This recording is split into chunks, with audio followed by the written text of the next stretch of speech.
Hello everyone, मैं हूं Aditi Shah and I welcome you all to Magnet Brains, जहां आपको मिलता है 100% education free from kindergarten to 12th class.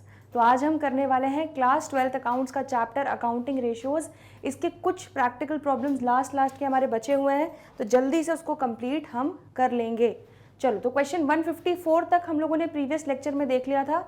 अभी हम miscellaneous type of practical problems कर रहे हैं, जहां पे रैंडमली कोई भी रेशियो हमसे पूछा जा सकता है। तो एक तरीके से हमारा रिवीजन चल रहा है इस चैप्टर का। चलिए, तो क्वेश्चन 155 क्या बोल रहा है? From the following information obtained from the books of Kamal limited calculate gross profit ratio and net profit ratio. तो यहाँ पे हमें ग्रॉस प्रॉफिट रेशियो और नेट प्रॉफिट रेशियो दोनों निकालना है।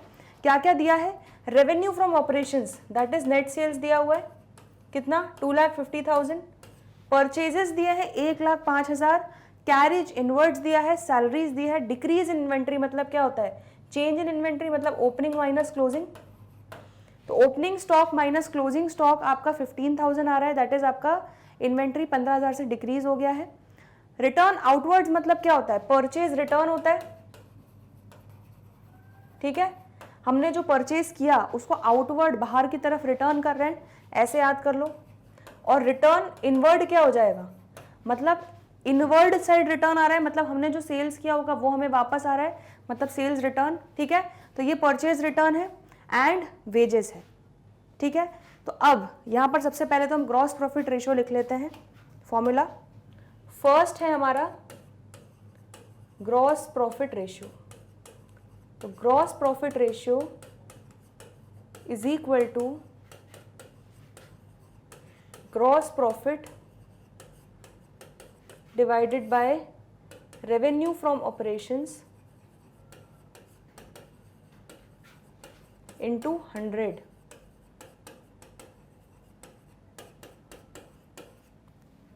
ठीक है, तो यहां पर हम वर्किंग नोट्स बना लेते हैं।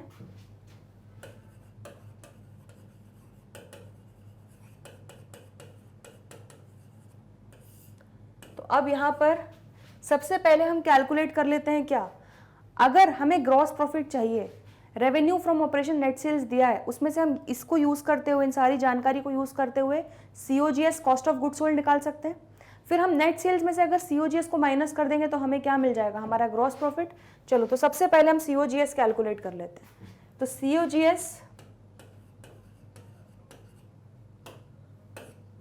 सीओजीएस इज इक्वल टू आपका क्या होता है? ओपनिंग स्टॉक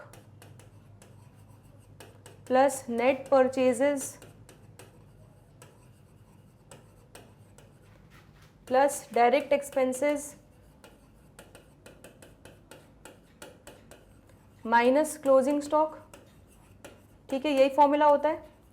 अब सबसे पहले यहां पर देखो, आपको opening stock minus closing stock, ठीक है, ये अलग अलग नहीं देकर, ओपनिंग क्लोजिंग अलग अलग नहीं देके दोनों का डिफरेंस दे दिया गया है, that is decrease in inventory.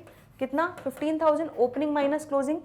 तो 15,000 अगर हम लिख लेंगे तो यहां पर क्या हो जाएगा? ओपनिंग माइनस क्लोजिंग हो जाएगा, मतलब ओपनिंग और क्लोजिंग दोनों यहां पर इंक्लूड हो गए, 15,000, ठीक है। प्लस नेट परचेजेस में क्या आ जाएगा?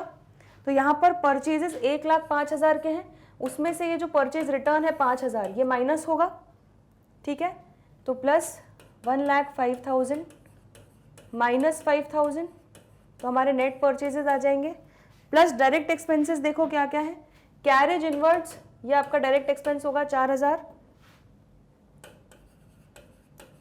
प्लस और क्या होगा? सैलरीज आपका डायरेक्ट एक्सपेंसेस नहीं होता है, यहां पर और क्या होगा? वेजेस, वेजेस भी आपका डायरेक्ट एक्सपेंस होता है 18,000, ठीक है। तो इस तरह से आपका सीओजीएस आ जाएगा 15,000 प्लस 1,05,000 माइनस 5,000 प्लस 4,000 प्लस 18,000। तो आंसर इज सीओजीएस आ गया आपका 1,37,000। तो क्लियरली यहां पर हमें सीओजीएस मिल गया। तो अब हम ग्रॉस प्रॉफिट निकाल सकते हैं। तो gross profit is equal to net sales minus COGS, ठीक है। तो नेट सेल्स हमारा कितना दिया हुआ है? देखो यहाँ पर 2,50,000, तो 2,50,000 में से माइनस कर लेंगे हम 1,37,000। तो हमारा आंसर आ जाएगा ग्रॉस प्रॉफिट 1,13,000। ठीक है, तो यहाँ पर लिख लेते हैं ग्रॉस प्रॉफिट आपका आ गया 1,13,000 divided by revenue from operations है 2,50,000 इंटू 100। तो ग्रॉस प्रॉफिट आपका जो आया है as per working note number 2 आया है, तो यहाँ पर हम मेंशन कर देते हैं working note number 2।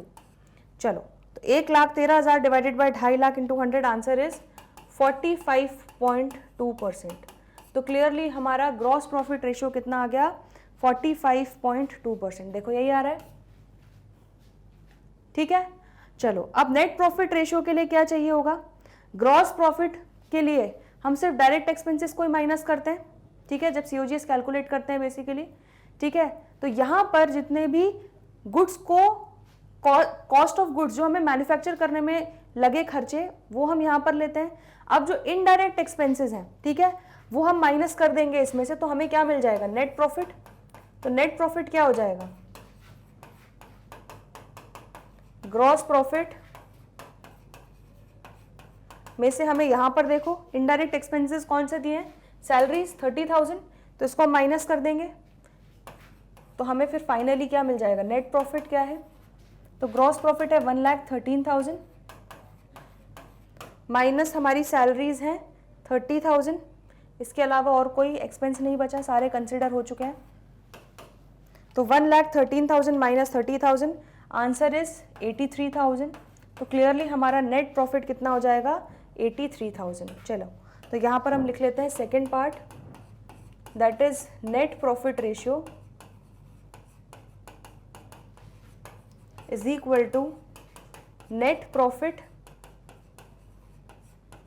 Divided by revenue from operations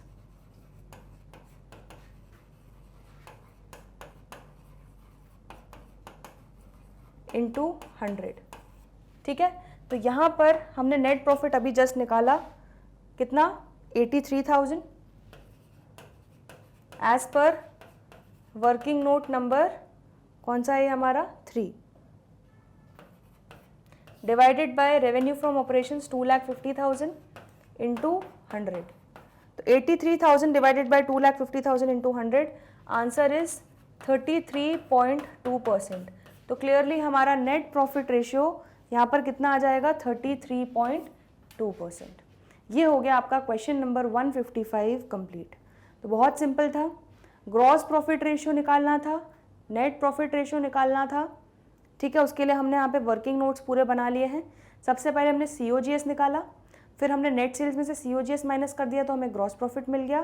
फिर ग्रॉस प्रॉफिट में से हम फाइनली जो भी इनडायरेक्ट खर्चे हैं सैलरीज वगैरह वो माइनस कर दिया तो हमें नेट प्रॉफिट मिल गया, और उन सारी वैल्यूज़ को हमने यूज़ कर लिया यहाँ पर मेन फॉर्मूले में। तो जल्दी से नोट कर लो इस क्वेश्चन को। ठीक है, बढ़े आगे। चलिए, तो आगे बढ़ रहे हैं नेक्स्ट क्वेश्चन पे, question number 156। Calculate following ratios on the basis of the following information. देखो अब यहाँ पर आपको 4 रेशियोज निकालने हैं, gross profit ratio, current ratio, acid test ratio मतलब क्या होता है क्विक रेशियो। ठीक है, तो कंफ्यूज नहीं होना है, क्विक रेशियो बोल सकते हैं, लिक्विड रेशियो बोल सकते हैं, एसिड टेस्ट रेशियो बोल सकते हैं। आपको नाम सारे पता होने चाहिए, तो इसलिए इस तरह से आपको कंफ्यूज कर सकते हैं। इन्वेंट्री टर्नओवर रेशियो, ये चारों आपको निकालने हैं। क्या क्या दिया है, ग्रॉस प्रॉफिट दिया है, इन्वेंट्री दिया है, कैश एंड कैश इक्विवेलेंट्स दिया है, रेवेन्यू फ्रॉम ऑपरेशंस दिया है, ट्रेड रिसीवेबल्स दिया है और करंट लायबिलिटीज दिया है। चलो, तो यहाँ पर सबसे पहले तो हम लिख लेते हैं, एक एक करके सारी चीज़ें कैलकुलेट करते हैं। सबसे पहले हम लिख लेते हैं ग्रॉस प्रॉफिट रेशियो। तो gross profit ratio is equal to gross profit divided by revenue from operations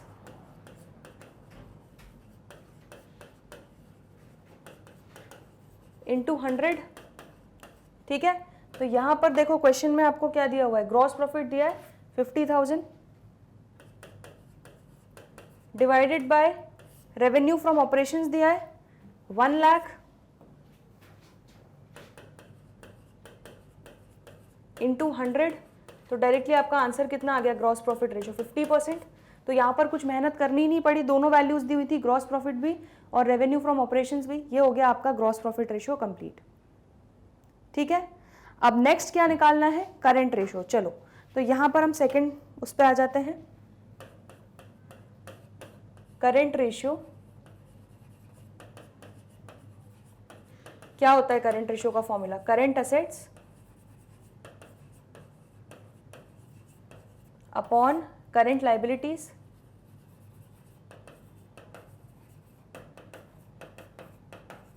ठीक है। तो यहां पर ध्यान से देखो आपको क्या क्या दिया हुआ है। करंट लाइबिलिटीज तो दी हुई है डायरेक्टली 40,000, तो इज इक्वल टू यहाँ पर हम करंट लाइबिलिटीज लिख लेते हैं 40,000। करंट असेट्स यहाँ पर डायरेक्टली नहीं दिए हैं बट उसके आइटम्स दिए हैं वो जोड़ लेते हैं, तो यहाँ पर हम लिख लेते हैं current assets is equal to क्या क्या आ जाएगा करंट असेट्स में? इन्वेंट्री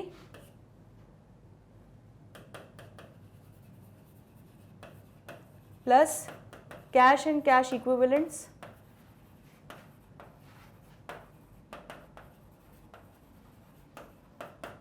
प्लस ट्रेड रिसीवेबल्स, ठीक है। इन तीनों को मिलाकर हमारे करंट असेट्स टोटल आ जाएंगे। चलिए, तो इन्वेंट्री कितनी है? 15,000 plus cash and cash equivalents कितने हैं? 17,500 प्लस ट्रेड रिसीवेबल्स कितना है? 27,500। आंसर कितना आ जाएगा? 15,000 प्लस 17,500 प्लस 27,500, आंसर इज 60,000। तो क्लियरली हमारे करंट असेट्स आ गए 60,000, ठीक है। तो 60,000 डिवाइडेड बाय 40,000, आंसर इज 1.5:1। ये हो जाएगा आपका करंट रेशियो। देखो यही आंसर आ रहा है। तो ग्रॉस प्रॉफिट रेशियो आ गया 50%, करंट रेशियो आ गया 1.5:1, ठीक है। अब ले लेते हैं लिक्विड रेशियो, थर्ड पॉइंट। चलो, तो थर्ड हमारा है लिक्विड रेशियो, या एसिड टेस्ट रेशियो भी बोल सकते हैं इसको। तो क्वेश्चन में हमें दिया है एसिड टेस्ट रेशियो, तो वही लिख लेते हैं। एसिड टेस्ट रेशियो का फॉर्मूला होता है लिक्विड असेट्स या quick assets divided by current liabilities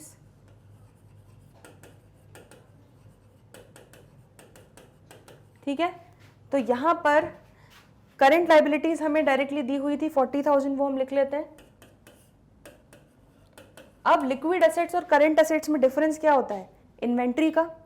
तो क्लियरली अगर मैं करंट असेट्स में से इन्वेंट्री वाला हिस्सा हटा दूं तो रिमेनिंग जो मेरे हैं वो क्या हो जाएंगे?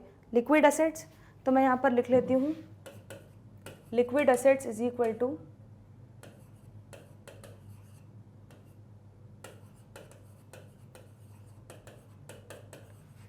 करंट असेट्स माइनस आपके हो जाएंगे यहाँ पर इन्वेंट्रीज, ठीक है। तो करंट असेट्स मेरे थे 60,000 टोटल, उसमें से मैं इन्वेंट्री अगर हटा दूंगी 15,000 की, तो मेरे क्या आ जाएंगे? लिक्विड असेट्स आ जाएंगे। तो दैट इज 45,000। तो क्लियरली मेरा लिक्विड असेट्स आ गए 45,000। तो 45,000 डिवाइडेड बाय 40,000, आंसर इज 1.125:1। तो आपका एसिड टेस्ट रेशियो या लिक्विड रेशियो आ जाएगा 1.125:1। क्लियर है इतना? ठीक है। लास्ट इन्वेंट्री टर्नओवर रेशियो आ जाते हैं फोर्थ पॉइंट पे। तो यहां पर ले लेते हैं fourth, inventory turnover ratio is equal to क्या होता है? Cost of goods sold COGS divided by average inventory, ठीक है। अब देखते हैं हमें क्या जानकारी दी गई है। तो COGS तो नहीं दिया है, लेकिन हमें रेवेन्यू फ्रॉम ऑपरेशंस दिया है और ग्रॉस प्रॉफिट दिया है। तो अगर मैं रेवेन्यू फ्रॉम ऑपरेशंस या नेट सेल्स में से ग्रॉस प्रॉफिट माइनस कर दूंगी तो मुझे COGS मिल जाएगा। तो यहाँ पर मैं लिख लेती हूँ COGS is equal to revenue from operations minus gross profit, ठीक है। तो यहां पर मेरा रेवेन्यू फ्रॉम ऑपरेशंस कितना दिया हुआ है? 1 लाख और ग्रॉस प्रॉफिट है 50,000। तो 1 लाख माइनस 50,000 तो मेरा COGS कितना आ जाएगा 50,000,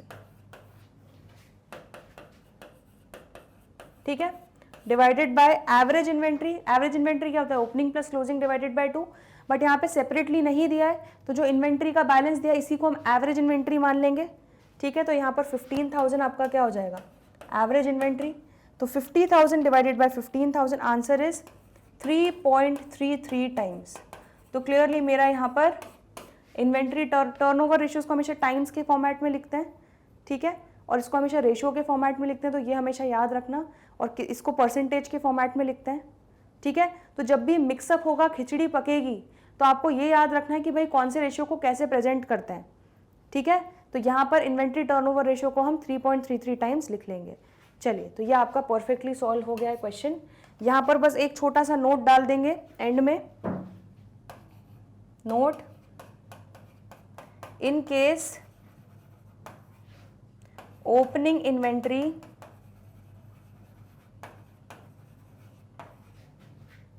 and closing inventory are not given separately,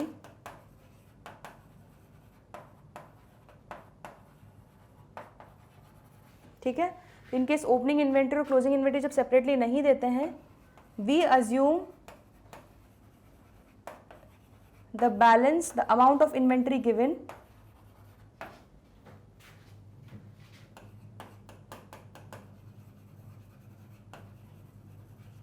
as average inventory. तो जो अमाउंट ऑफ इन्वेंट्री दिया हुआ है उसी को हम एवरेज इन्वेंट्री मान लेते हैं, अगर ओपनिंग और क्लोजिंग अलग अलग नहीं दिया है तो, ठीक है। ये नोट आप लिख लेना। चलो नोट कर लो सोल्यूशन इसका, gross profit ratio, current ratio, acid test ratio और इन्वेंट्री टर्नओवर रेशियो। यहां तक क्लियर है सब? आगे बढ़ते हैं अगले क्वेश्चन पे। Question number 157, calculate following ratios on the basis of the following information. अब देखो यहाँ पर हमें इन्फॉर्मेशन दी है और कौन कौन से रेशियोज निकालने हैं, current ratio, acid test ratio, again इसको क्या बोलते हैं, क्विक रेशियो या लिक्विड रेशियो बोल सकते हो, ऑपरेटिंग रेशियो, ठीक है, एंड ग्रॉस प्रॉफिट रेशियो, ठीक है। तो ये चारों रेशियोज निकालेंगे। चलिए तो एक एक करके करते हैं। सबसे पहले हम निकाल लेते हैं करंट रेशियो। तो सोल्यूशन में फर्स्ट लिख लेते हैं हम करंट रेशियो। तो current ratio is equal to current assets upon current liabilities.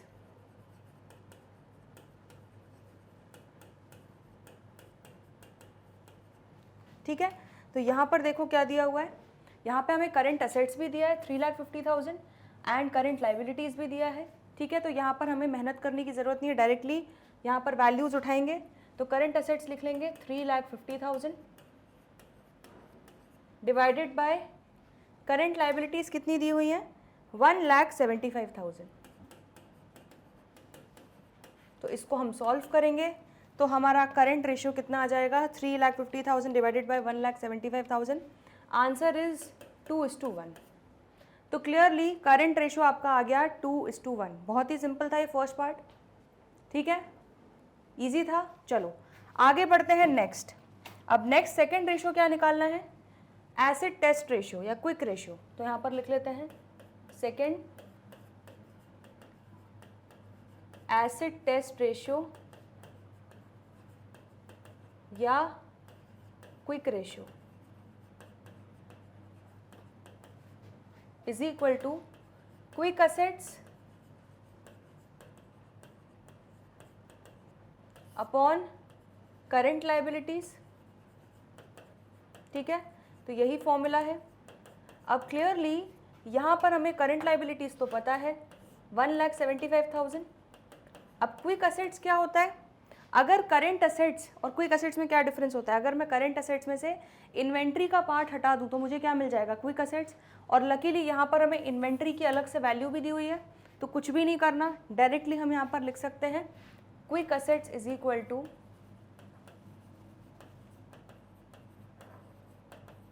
Current assets minus inventory.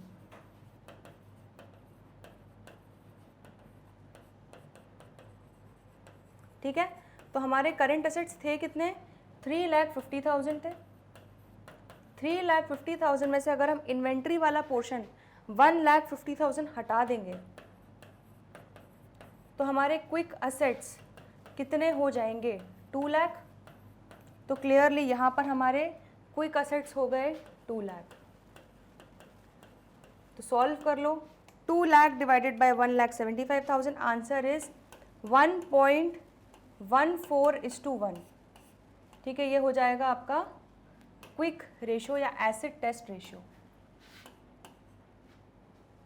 ठीक है, तो ये हो गया क्विक या एसिड टेस्ट रेशियो 1.14:1। देखो यही है, परफेक्ट। तो करंट रेशियो हो गया, एसिड टेस्ट रेशियो या क्विक रेशियो हो गया। क्लियर है इतना? ठीक है। थर्ड, ऑपरेटिंग रेशियो निकालना है। ठीक है, तो ऑपरेटिंग रेशियो का फॉर्मूला क्या होता है, आ जाते हैं नेक्स्ट पेज पे। तो यहाँ पर लिख लेते हैं ऑपरेटिंग रेशियो। तो ऑपरेटिंग प्रॉफिट रेशियो नहीं बोला है, ऑपरेटिंग रेशियो बोला है, मतलब ऑपरेटिंग कॉस्ट कितना हिस्सा है सेल्स का, कितना परसेंटेज है, बेसिकली ये निकालते हैं हम। तो यहाँ पर लिख लेते हैं operating ratio is equal to operating cost लिखो या COGS प्लस ऑपरेटिंग एक्सपेंसेस लिखो।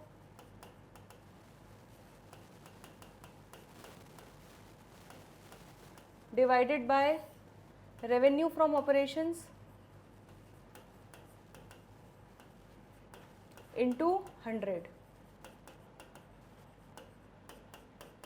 ठीक है, तो यहाँ पर हम आ जाते हैं सबसे पहले COGS। देखो दिया हुआ है क्या, यस दिया हुआ है। Cost of revenue from operations 3 lakh दिया हुआ है, तो यहाँ पर हम लिख लेते हैं is equal to 3 lakh COGS है।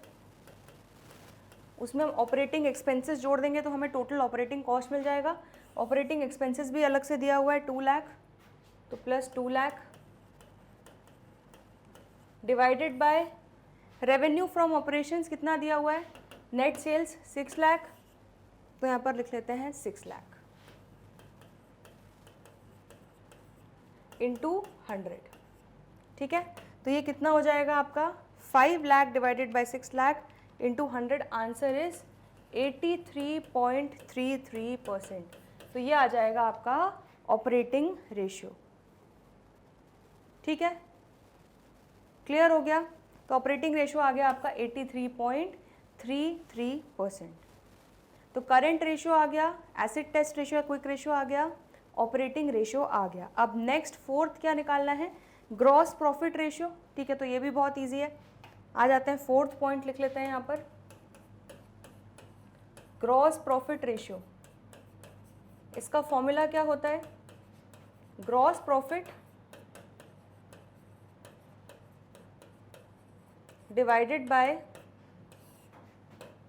रेवेन्यू फ्रॉम ऑपरेशंस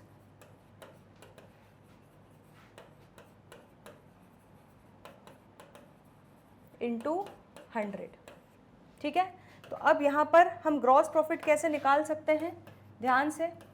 तो हमें इस क्वेश्चन में जो जानकारी दी गई है इसमें हमें रेवेन्यू फ्रॉम ऑपरेशंस भी दिया गया है, थोड़ा सा इसको नीचे लिख लेते हैं। तो हमें यहाँ पे ग्रॉस प्रॉफिट निकालना है। हम कैसे निकालेंगे, रेवेन्यू फ्रॉम ऑपरेशंस दिया हुआ है या नेट सेल्स दिया हुआ है। अगर हम रेवेन्यू फ्रॉम ऑपरेशंस में से COGS cost of goods sold को माइनस कर दें तो हमें ग्रॉस प्रॉफिट मिल जाता है। ठीक है, रेवेन्यू फ्रॉम ऑपरेशंस देखो हमें 6 लाख दिया हुआ है और COGS हमें कितना दिया हुआ है, 3 लाख दिया हुआ है। तो क्लियरली ग्रॉस प्रॉफिट यहाँ पर कितना हो जाएगा, 3 लाख। तो बस आपको ग्रॉस प्रॉफिट मिल गया। रेवेन्यू फ्रॉम ऑपरेशन आपको पता ही है, तो यहाँ पर वैल्यूज पुट कर लेते हैं। तो ग्रॉस प्रॉफिट हो गया 3 lakh divided by revenue from operations है 6 लाख इंटू 100। तो आपका आंसर क्या आ जाएगा यहाँ पर, 50%। तो आपका ग्रॉस प्रॉफिट रेशियो हो जाएगा 50%। ठीक है, देखो यही आ रहा है। तो क्वेश्चन नंबर 157 यहीं पे कंप्लीट होता है। Current ratio, acid test ratio या quick ratio, operating ratio and gross profit ratio, ये चारों हमने इस क्वेश्चन में कैलकुलेट कर लिए। तो बहुत ही इजी क्वेश्चन था। ठीक है, चलिए आगे बढ़ते हैं क्वेश्चन नंबर 158 पे। अगेन यहाँ पर from the following information given below calculate any 3 of the following ratios. उन्होंने बोला कोई 3 रेशियोज निकालने हैं, ठीक है, लेकिन हम तो भाई प्रैक्टिस कर रहे हैं तो हम चारों रेशियोज निकालेंगे। Gross profit ratio, working capital turnover ratio, debt to equity ratio and proprietary ratio, ठीक है। और क्या क्या जानकारी दी गई है देख लेते हैं। Revenue from operations, net sales दिया है, COGS दिया है, cost of goods sold, current assets, current liabilities, paid up share capital and 13% debentures. चलिए, तो सबसे पहले क्या निकालना है, ग्रॉस प्रॉफिट रेशियो। तो सबसे पहले हम फॉर्मूला लिख लेते हैं यहाँ पर। First, gross profit ratio is equal to, क्या होता है, gross profit divided by revenue from operations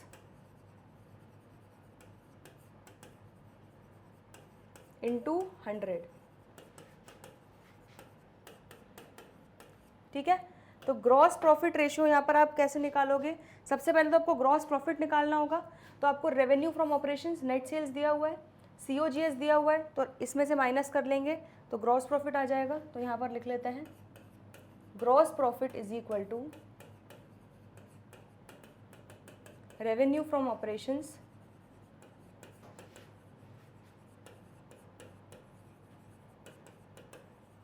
minus COGS।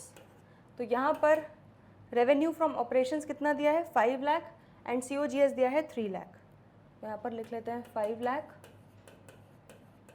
Minus 3 lakh, तो आपका ग्रॉस प्रॉफिट आ जाएगा 2 लाख। बस अब वैल्यूज पुट कर लेते हैं।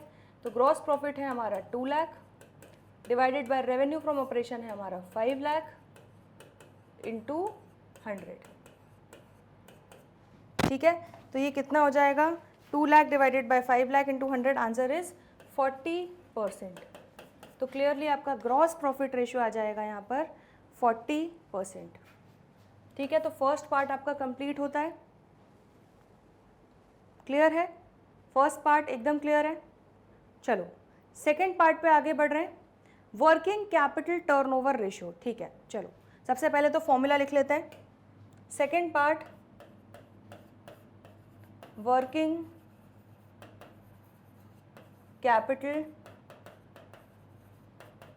Turnover ratio is equal to revenue from operations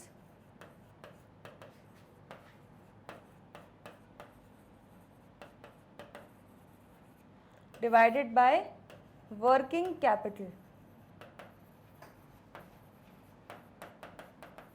ठीक है। तो यहाँ पर हम लिख लेते हैं working capital is equal to current assets minus current liabilities,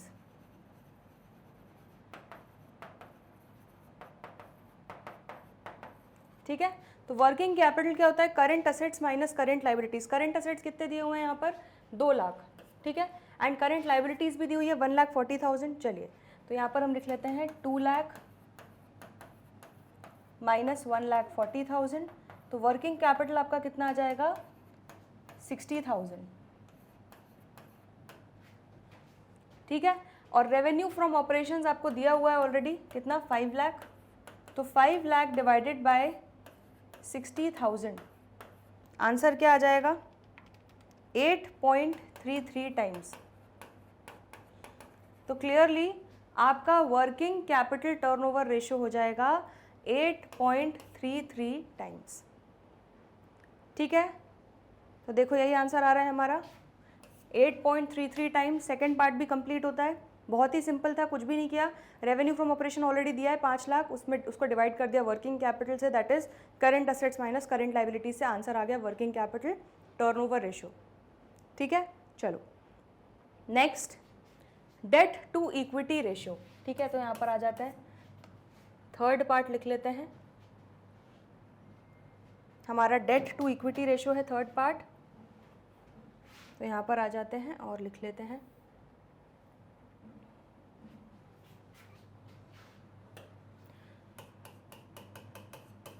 date to equity ratio का फॉर्मूला बड़ा ही सिंपल है, क्या होता है, डेट अपॉन इक्विटी, और डेट भी हम कौन सी लेते हैं, जो लॉन्ग टर्म है, ठीक है। तो यहाँ पर देखो डेट और इक्विटी का क्या दिख रहा है, पेड अप शेयर कैपिटल आपका क्या हो जाएगा, इक्विटी हो जाएगा, और 13% डिबेंचर्स आपका क्या हो जाएगा, डेट। तो दैट इज़ आपको क्या करना है, 1 लाख डिवाइडेड बाय 2,50,000, बस यही करना है। तो ये बहुत ही ईजी है, यहाँ पर लिख लेते हैं 1 लाख डिबेंचर्स हैं तो डेट हो जाएंगे, एंड 2,50,000 का पेड अप शेयर कैपिटल है, तो शेयर कैपिटल आपका इक्विटी हो जाएगा, और कुछ दिया नहीं है तो इसी को मान लेंगे। तो 1 lakh divided by 2,50,000, answer is 0.4:1, ये हो जाएगा आपका डेट टू इक्विटी रेशियो। देखो यही आ रहा है 0.4:1, तो बहुत ही ईजी था डेट टू इक्विटी रेशियो भी। क्लियर है इतना, थर्ड पार्ट भी ख़त्म। चलो फोर्थ पार्ट पे आते हैं, प्रोप्राइटरी रेशियो। तो फोर्थ पार्ट है हमारा प्रोप्राइटरी रेशियो, आ जाते हैं यहाँ पर। तो प्रोप्राइटरी रेशियो का कितने लोगों को फॉर्मूला याद है, देखते हैं कौन सबसे पहले सही लिखता है। तो प्रोप्राइटरी रेशियो का फॉर्मूला होता है, प्रोप्राइटर मतलब कौन होते हैं, शेयर होल्डर्स, तो इसलिए न्यूमरेटर में क्या आता है, शेयर होल्डर्स फंड्स डिवाइड करते हैं उसको किससे, टोटल असेट्स से, ये आपका फॉर्मूला होता है, ठीक है। अब क्लियरली यहाँ पर अगर आप देखोगे तो शेयर होल्डर फंड्स में क्या क्या आता है, जो आपका इक्विटी है, बेसिकली इक्विटी क्या है यहाँ पर 2,50,000 है, पेड अप शेयर कैपिटल, तो आपको शेयर होल्डर्स फंड्स तो मिल गया 2,50,000। अब आपको निकालना है टोटल असेट्स। तो यहाँ पर ध्यान से देखो, आपको असेट्स की में सिर्फ करंट असेट्स दिया है और कोई जानकारी नहीं दी गई है। तो हम क्या करेंगे, हम अगर लाइबिलिटी साइड का टोटल लगा लें तो वही आपके टोटल असेट के बराबर होगा। समझ में आ रहा है। और लाइबिलिटी साइड में देखो सारी चीज़ें दी है, आपको इक्विटी दिया है, डेट दिया और करंट लाइबिलिटीज़ भी दी है। तो इन तीनों का टोटल आपकी टोटल लाइबिलिटी हो जाएगी, जो आपके बराबर होगा टोटल असेट्स के, ठीक है। तो यहाँ पर हम लिख लेते हैं एज टोटल लाइबिलिटीज, या पहले हम एक काम करते हैं, टोटल लाइबिलिटीज कैलकुलेट कर लेते हैं। Total liabilities is equal to क्या क्या हो जाएगा यहाँ पर, पेड अप शेयर कैपिटल, ठीक है। लाइबिलिटी साइड का बैलेंस शीट में आप टोटल लगा रहे हो तो पेड अप शेयर कैपिटल आ जाएगा, ठीक है। Then 13% debentures and then current liabilities, तो plus 13% debentures plus current liabilities, ठीक है। चलो तो पेड अप शेयर कैपिटल आपका कितना है 2,50,000, 13% डिबेंचर्स है 1 लाख एंड करंट लाइबिलिटीज है 1,40,000। तो 2,50,000 प्लस 1 लाख प्लस 1,40,000, तो टोटल लाइबिलिटीज कितनी हो गई आपकी, टोटल लाइबिलिटीज हो गई 4,90,000, ठीक है। देयरफॉर यहाँ पर हम लिख लेंगे total liabilities is equal to total assets is equal to 4,90,000। तो क्लियरली हमें टोटल लाइबिलिटीज़ मिल गई, मतलब टोटल असेट्स मिल गए। तो यहाँ पर हम टोटल असेट्स की वैल्यू लिख देंगे 4,90,000। आया समझ में। तो 2,50,000 डिवाइडेड बाय 4,90,000, आंसर इज 0.51:1, ठीक है। ये आपका हो जाएगा प्रोप्राइटरी रेशियो। देखो यही आ रहा है प्रोप्राइटरी रेशियो 0.51:1। तो परफेक्टली हमने यहाँ पे ग्रॉस प्रॉफिट रेशियो भी निकाल लिया, वर्किंग कैपिटल टर्नओवर रेशियो भी निकाल लिया, डेट टू इक्विटी रेशियो भी निकाल लिया और प्रोप्राइटरी रेशियो भी निकाल लिया, ठीक है। बहुत इजी क्वेश्चन था ये भी। क्लियर है एक एक चीज़। चलो जल्दी से एक क्वेश्चन और डिस्कस कर लेते हैं। Question number 159, on the basis of the following information calculate debt to equity ratio and working capital turnover ratio. तो यहाँ पर हमें दो ही रेशियोज निकालने हैं। चलिए तो सबसे पहले हम आ जाते हैं डेट टू इक्विटी रेशियोज।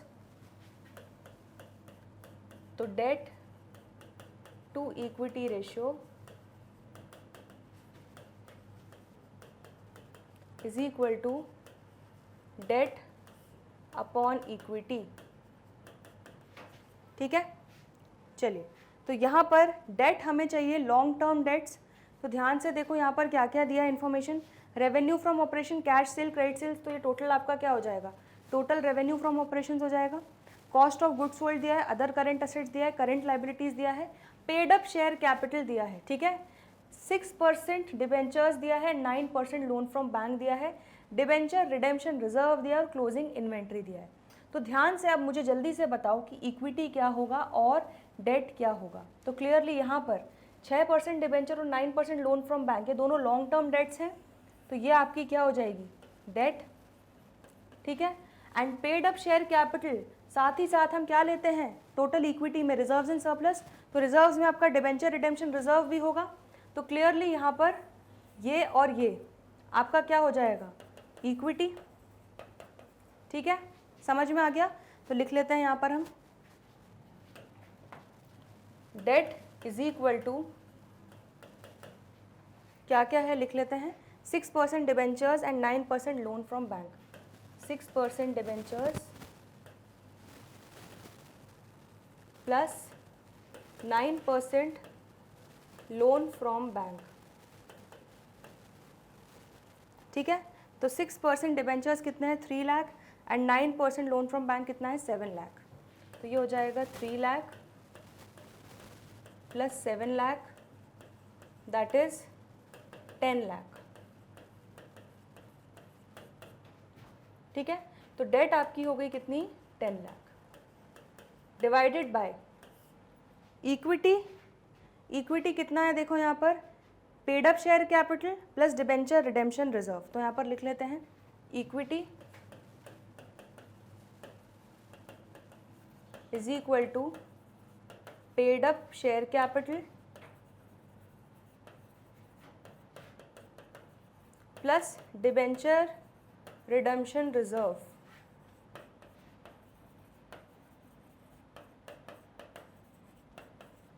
ठीक है, तो यहाँ पे पेड अप शेयर कैपिटल कितना हो जाएगा, 17 lakh, and debenture redemption reserve हो जाएगा 3 लाख। तो यहाँ पर हम लिख लेते हैं 17 लाख प्लस 3 लाख। तो आपकी इक्विटी टोटल हो जाती है कितनी, 20 लाख। चलो, इक्विटी टोटल हो गई कितनी, 20 lakh.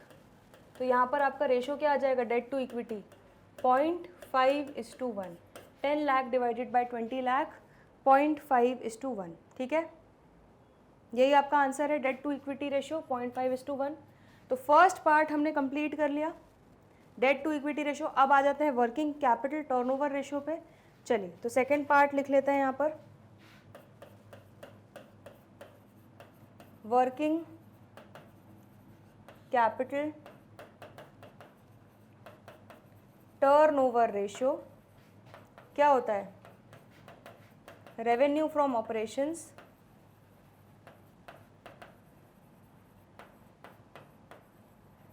Divided by working capital. ठीक है, तो यहाँ पर ध्यान दो, आपका रेवेन्यू फ्रॉम ऑपरेशंस टोटल कितना हो जाएगा,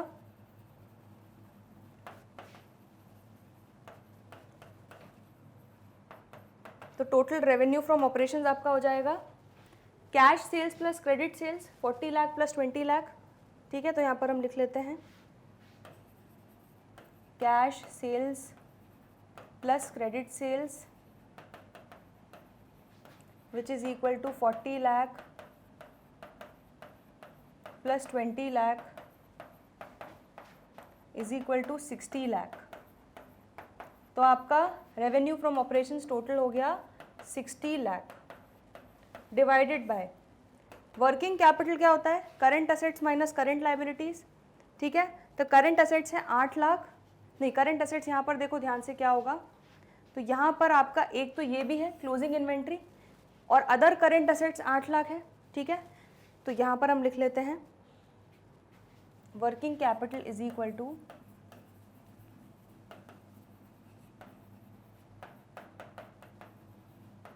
current assets minus current liabilities,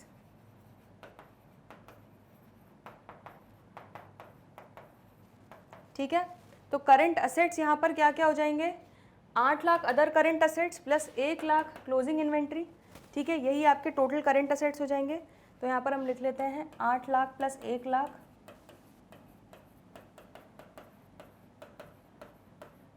minus current liabilities कितनी है, 4 लाख, तो माइनस 4 लाख, तो टोटल कितने हो गए, current assets 9 lakh minus current liabilities 4 lakh, तो आपका वर्किंग कैपिटल कितना आ गया, 5 लाख। तो यहाँ पर हम लिख लेते हैं 5 लाख आपका आ गया वर्किंग कैपिटल। चलो तो सॉल्व कर लो, कितना हो जाएगा ये आपका 12 टाइम्स। तो क्लियरली वर्किंग कैपिटल रेशियो आपका हो जाएगा, working capital turnover ratio 12 times. देख लो यही आ रहा है, ठीक है, परफेक्ट है। तो हम लोगों ने इस क्वेश्चन में डेट टू इक्विटी रेशियो पे निकाल लिया, जहाँ पे डेट में हमने डिबेंचर्स और लोन को जोड़ा, इक्विटी में पेड अप शेयर कैपिटल और डिबेंचर रिडेम्पशन रिजर्व को ऐड किया, तो हमारा टोटल डेट अपॉन इक्विटी आ गया 0.5:1।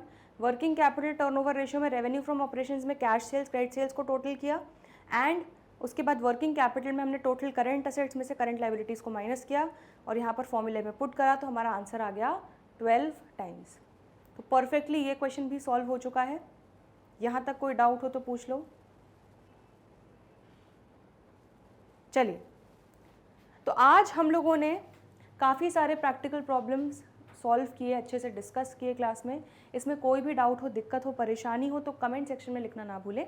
आज के लिए इतना ही, बाकी के जो बस लास्ट हमारे कुछ प्रैक्टिकल प्रॉब्लम्स बचे हुए हैं वो करेंगे आने वाले अगले लेक्चर्स में। तो जल्दी मिलते हैं ब्रेक के बाद, देखते रहिए Magnet Brains, stay tuned, good bye.